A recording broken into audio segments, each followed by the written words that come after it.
We at Valley Christian Church are involved with an Easter challenge.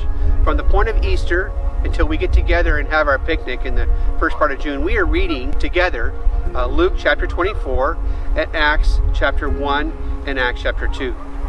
The part I want to focus on right now is Acts chapter 1 verse 14 and following. Peter stands up, a fellow who'd messed up many times before, and I just heard that Jesus Christ is calling everyone to be witnesses, to share their story of how Jesus Christ had infected their life, affected what they were choosing to do. And he stands up and shares the fact that all 12 have been part of ministry, but one has given up that choice. God chose them for ministry, but now that person gave up that choice. And in fact, the whole community of Jerusalem knows about his choice. The fact that he went and hung himself, nobody seemed to care, and to the point that his body ended up spilling all over rocks. And now that plot of land, that man's legacy, is one of knowing that he did not live out God's choice. And so as we come to Acts chapter 1 verses 14 and following, we see that Peter understands it's a restart. My friend here, Darcy, loves to go on walks. And it doesn't matter what the walk is like the day before or earlier that day.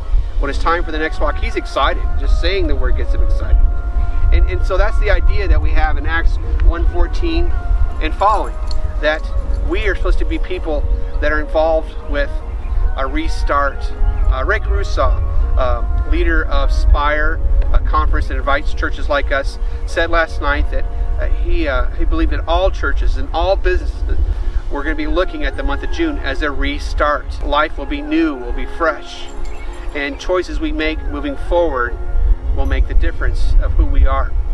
And so that's what we see in Acts 1:14, 17, seeing what Judas chose. And then we see at the end of the chapter, once they choose the replacement, Matthias, that the church is all together and they're ready now to do what God is calling next. As you hear these stories in Luke 24 and Acts chapter 1 and 2, the question you have to ask yourself is, God's been speaking all along, but maybe you haven't listened. Maybe you ignored, or maybe you just didn't want to hear God. He's been speaking.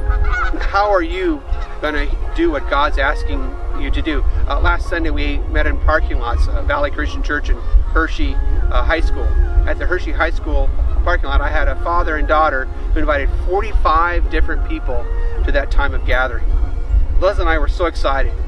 Just a few showed up at the 45. We didn't care. It was the fact that they invited 45 different people. As we move forward from this weekend, how are you going to hear God? And when God speaks, will you be faithful?